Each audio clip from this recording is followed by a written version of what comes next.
कालिदास का नाम आपने सुना होगा, सुना है। आज वो एक महाकवि के रूप में प्रसिद्ध हैं। एक नगर था जिसमें कालिदास का जन्म हुआ था। शुद्ध ठेठ अंगूठा छाप व्यक्ति थे वो। कौन? कालिदास जी। एक उस नगर में कन्या थी, परम विदुषी थी, वो बहुत विद्वान थी।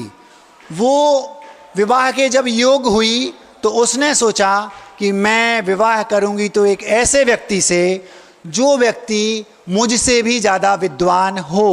क्या कहा? वो कन्या ये चाहती थी मैं एक ऐसे व्यक्ति से विवाह करूंगी जो मुझसे ज़्यादा विद्वान हो। अब उसने घोषणा करवा दी नगर में। क्या घोषणा करवाई? जिस व्यक्ति के अंदर विद्वत्ता की पराकाष्ठा हो वो आए, मुझसे वाद विवाद करे, मुझे जीते, मैं उससे विवाह करूंगी। वो सुंदर भी थी, धनवान व्यक्ति की पुत्री थी और विदुषी भी थी। कौन ऐसा होगा जो उससे विवाह करना नहीं चाहेगा? सब उसके पास आते, एक से एक धुरंधर विद्वान, सेठों के पुत्र, यहाँ तक कि राजकुमार उसके पास आते और उससे विवाह करने का अपनी बात रखते। लेकिन वह सबसे एक कदम आगे थी और सबको हरा देती थी। जब एक नहीं, दो नहीं, 10 नहीं, 20 नहीं, 50 ऐसे बच्चे, लड़के जो उससे विवाह करना चाहते थे उसके पास आए, लेकिन सब के सब हार गए।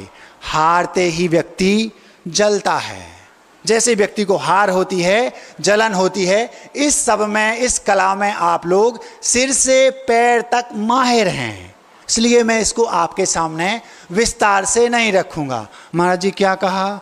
हमें जलन होती है, सबको होती है। परम पूज्य निर्मल सागर जी ने कल कहा था यहां माचिस की जरूरत नहीं पड़ती, आदमी आदमी से जलता है। क्या कहा?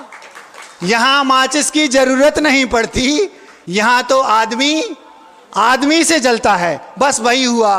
उन सारे विद्वानों को जलन हुई उस कन्या से। विवाह होना ना होना अलग बात, इसके अंदर इतनी विद्वत्ता है, ये मुझे हरा दी। एक लड़की होकर मुझे जैसे को हरा दिया, मैं तो अपने गांव का, नगर का विद्वान हूं। सब के अंदर जलन पैदा हो गई। उनने सोचा इसका विवाह कैसे मूर्ख से कराऊंगी, इसकी नानी याद आ जाएगी। उन 40-50 ने इकट्ठा होकर एक मूर्ख गाय चराने वाले को पकड़ा। वो कौन था? कालिदास। उनको पकड़ा। इससे ज्यादा मूर्ख कोई दूसरा नहीं है। उन्होंने कहा पहले से ये घोषणा करा दी नगर में, एक बहुत बड़े विद्वान इस विदुषी कन्या से वाद विवाद करने के लिए आ रहे हैं। आज तक उन विद्वान को कोई नहीं हरा पाया। जैसे आपके नगर में मैं पहली बार आया, आपके नगर में मैं आया और आपको पता चला पहले से मेरा बहुत ज़्यादा मैंने प्रचार प्रसार करवा दिया, बहुत पहुँचे हुए महाराज आ रहे हैं। अब आपकी दृष्टि मेरी ओर मुझे देखकर क्या होगी? बहुत ऊंचे महाराज हैं। पता चला महाराज अंगूठा छाप हैं। लेकिन चूंकि आपका प्रचार प्रसार हो सक, आज टेलीविजन के माध्यम से केवल यही हो रहा है। आया नया उजाला 4 बूंदों वाला। कौन सा नील चाहिए? उजाला। क्यों? क्योंकि उसको पूरी दुनिया में घोषित, पार्ले जी उससे अच्छा पौष्टिक शुद्ध बिस्किट होगा वो नहीं। क्यों? क्योंकि इसको प्रचारित किया जा चुका है। जो भी चीज, जितना पैसा उस वस्तु को बनाने में नहीं लगता, उससे ज्यादा पैसा उस वस्तु के प्रचार प्रसार में खर्च किया जाता है। क्यों? क्योंकि लोगों के मुंह पर उसका नाम आ जाए। श्रवण सागर बहुत ऊंचे संत हैं। क्यों? पहले से पूरे नगर को पाट दिया है पोस्टरों से, इतना प्रचारित कर दिया है कि महाराज बहुत ऊंचे हैं। बस वही उस कन्या के साथ हुआ। अच्छा, इतने ऊंचे विद्वान हैं? हाँ, बस अब और वो विद्वान मुख से बात नहीं करते। आप तो मुख से बात विवाद करती हैं। वो इतने ऊंचे हैं, वो केवल इशारों में बात करेंगे। आप उनसे इशारों में क्वेश्चन पूछिए, वो आपको इशारों में उत्तर देंगे। इतने ऊंचे हैं, इतने पहुंचे हुए हैं। हाँ ठीक है। वो कन्या बैठ गई सामने। वो विद्वान जो ठेठ अंगूठा छाप थे बैठा दिया, और सारे विद्वान जो मजा लेने के लिए आए थे, ताली बजाने के लिए, वो पीछे बैठे हैं। वाद विवाद आरंभ हो गया। उससे कहा आप बहुत कम शब्दों का तो प्रयोग ही नहीं करना, क्योंकि विद्वान बहुत ऊंचे हैं, आपको केवल इशारों में क्वेश्चन करना है। अच्छा, तो उसके मन में ये भाव भर गया, बहुत ऊंचे विद्वान है, मुझे अपने लेवल को संभाल के रखना, क्योंकि सामने वाले बहुत ऊंचे हैं। उसने इशारों में क्वेश्चन शुरू किए, एक अंगुली दिखाई, जैसे एक अंगुली दिखाई उसने दो दिखा दी, क्योंकि वो तो मूर्ख था। उसने कहा तुम एक दिखाती हो, मैं दो दिखाऊंगा। इसने सोचा बहुत ऊंचे विद्वान हैं, इसने सोचा मैंने प्रश्न किया है आत्मा एक है, और उसने कह दिया नहीं, आत्मा दो प्रकार की है, संसारी और मुक्त। वाह, बहुत ऊंचे विद्वान हैं, ये तो बहुत ऊंचे हैं। बस उसने दूसरा प्रश्न किया, प्रश्न तो कई किए, लेकिन समय आपका प्रश्न हमें करने को मना कर रहा है, इसलिए हम दूसरे में ही अपनी बात समाप्त कर देते हैं। उसने ऐसा हाथ दिखाया, ये हाथ दिखाया, तो उसने मुझे हाथ दिखाती है, जबकि उसने तो ये कहा था कि जो साधु होते हैं वो आशीर्वाद देते हैं। तो उसने ये प्रश्न किया, आशीर्वाद क्यों देते हैं? उसने हाथ दिखाया यूं, तो उसने कहा हाथ दिखाती है, उसने घूंसा दिखा दिया। तो वो क्या समझो, अच्छा बहुत ऊंचे विद्वान हैं, वो कह रहे हैं पांचों इंद्रियों को अपने बस में रखो, वही साधु है, वही आशीर्वाद दे सकता है। बहुत ऊंचे विद्वान हैं, मैं धन्य धन्य हो गई, जिससे मैं विवाह करना चाहती हूँ आज वो मुझे मिल गया। बस 40 जो पीछे बैठे थे गदगद हो रहा है, आनंद आ रहा उनको। क्यों? क्योंकि उनका काम बन गया। यहां माचिस की जरूरत नहीं पड़ती, क्योंकि आदमी आदमी से जलता है। कोई बात नहीं, विवाह हो गया, बहुत ऊंचे विद्वान से विवाह हो गया। 2-3 दिन ही नहीं हुए। मैं आपको ये बता रहा हूं तिरस्कार से व्यक्ति का आत्मविश्वास कैसे जगता है। अब जैसे ही वो घर में गई और उसने 2-4 दिन में ही समझ लिया ये तो भगवान के पूरे हैं, अब क्या करें, काटो तो खून नहीं। लेकिन आज का जमाना अलग है। आज के जमाने में ऐसे पति मिल जाएं तो पत्नी घर में ताला लगा के अथवा घर को छोड़ के भाग जाती है। वो भारतीय संस्कृति में पली बड़ी पुत्री थी, कन्या थी।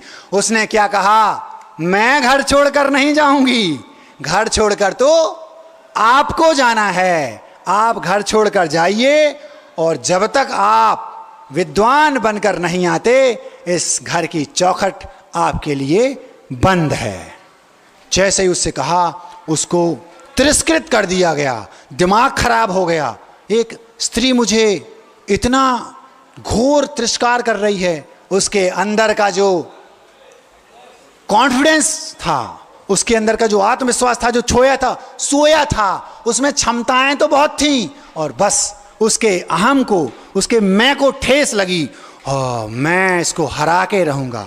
और जैसे ही उसने सोचा कि मैं इसको हरा के रहूंगा, कैसे भी मैं इसको हरा के रहूंगा, वे लोग, वे बच्चे ना समझ हैं जो ये कहते हैं मैं नहीं कर पाऊंगा। जब एक ठेठ अंगूठा छाप कालिदास बन सकता है, तो आप एक IAS ऑफिसर नहीं बन सकते, आप PM CM नहीं बन सकते, आप CA CFA CMA CS नहीं बन सकते। कुछ भी कर सकते हैं आप में क्षमताएं अनंत हैं, लेकिन आपके पास आत्मविश्वास नहीं है। देखकर आप अपने कॉन्फिडेंस को बढ़ाइए, प्रेरणा लेकर अपने कॉन्फिडेंस को बढ़ाइए। और तिरस्कार अच्छा माध्यम है।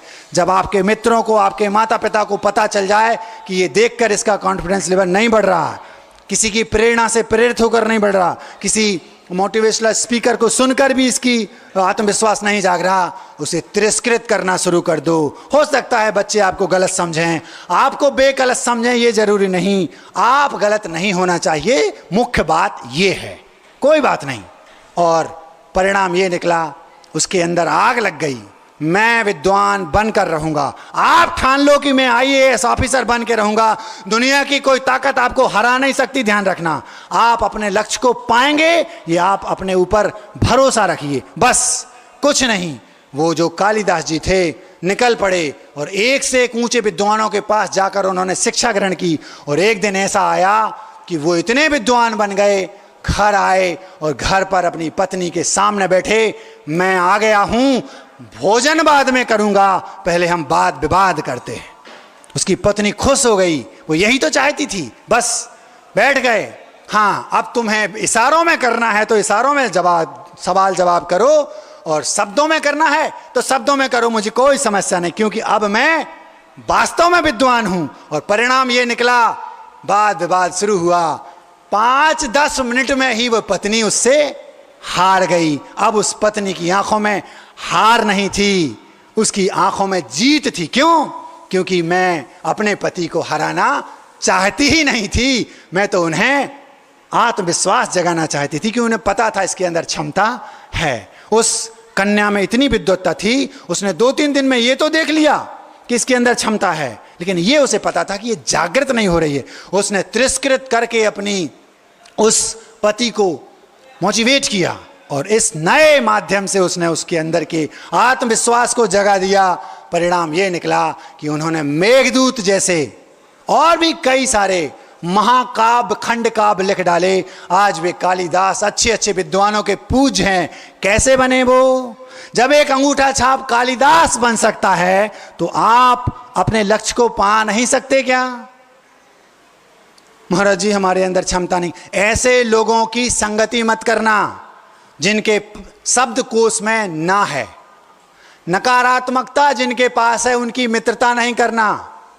मित्रता केवल उनके पास करना। चांद तोड़ना है, चांद पर चलना है, हाँ चलो। मुझे वो बहुत अच्छा लगता है, एक फिल्म देखी थी मुन्ना भाई MBBS। उसमें मैंने देखा वो सर्किट था, सर्किट।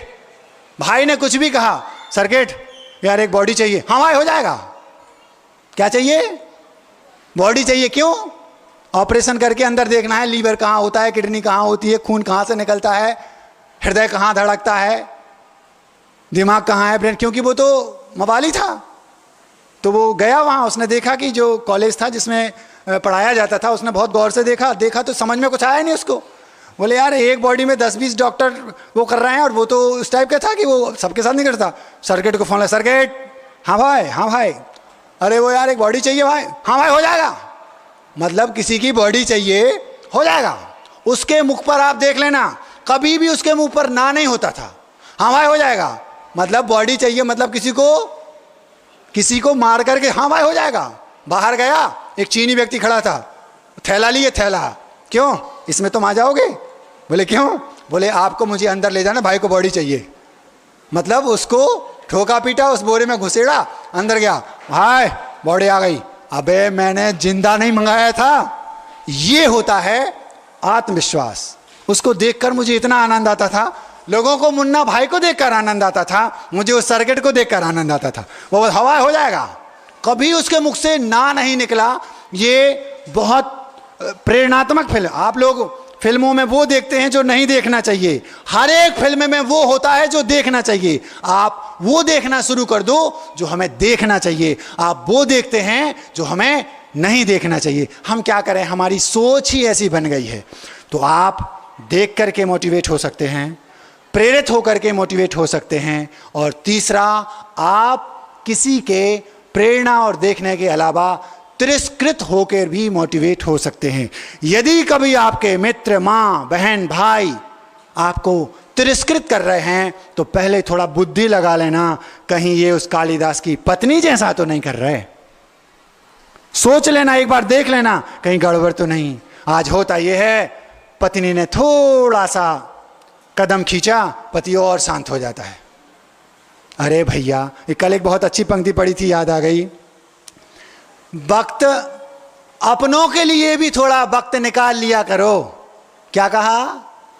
अपनों के लिए भी थोड़ा समय निकाल लिया करो। अगर अपने ही नहीं होंगे तो वक्त का क्या करोगे? क्या कहा? अपनों के लिए भी समय निकाल कर उनसे बात कर लिया करो। अगर अपने ही नहीं होंगे तो समय का क्या करोगे? आज होता यही है, घर में सारे सदस्य हैं, बच्चा इतना व्यस्त है किसमें, वो मोबाइल पर लगा है। दिन भर दूर से देखेगा तो ऐसा लगेगा जैसे पागल हो गया हो। पागल नहीं हुआ, वो मोबाइल लगा है, वस्तुतः वो पागल ही है। दिन भर लगा है, ना माँ की सुध, ना भाई की सुध, ना बहन की सुध। संवेदनाएं समाप्त हो गई हैं, अपनों के लिए वक्त नहीं है और मोबाइल के लिए दिन भर समय है। अपनों के लिए भी थोड़ा वक्त निकाल कर उनसे बात कर लिया करो, क्योंकि अगर अपने ही नहीं होंगे तो वक्त का करोगे क्या? हमने आपके सामने आत्मविश्वास बढ़ाने को लेकर कुछ बिंदु रखे। बहुत सारी बातें, इच्छा जागृत हुई है, पहला स्टेप है। दूसरा स्टेप है आत्मविश्वास। इसके बाद के सारे स्टेप हैं, यदि आपके अंदर कम है तो आप ऐसे बढ़ाएं, लेकिन थोड़ा बहुत है आप कर रहे हैं तो बाकी के जो स्टेप हैं, साहस, उत्साह, दृढ़ता आदि आदि, वो बाद के हैं। सबसे ज़्यादा जरूरी है आत्मविश्वास। भगवान से हम प्रार्थना करते हैं, हम भी ऐसी भावना भाते हैं, आपका आत्मविश्वास का जो स्तर है वो आचार्य विद्यासागर जैसा हो जाए और एक दिन आप भी विद्यासागर जैसे बन जाएं, ऐसी हमारी भावना है।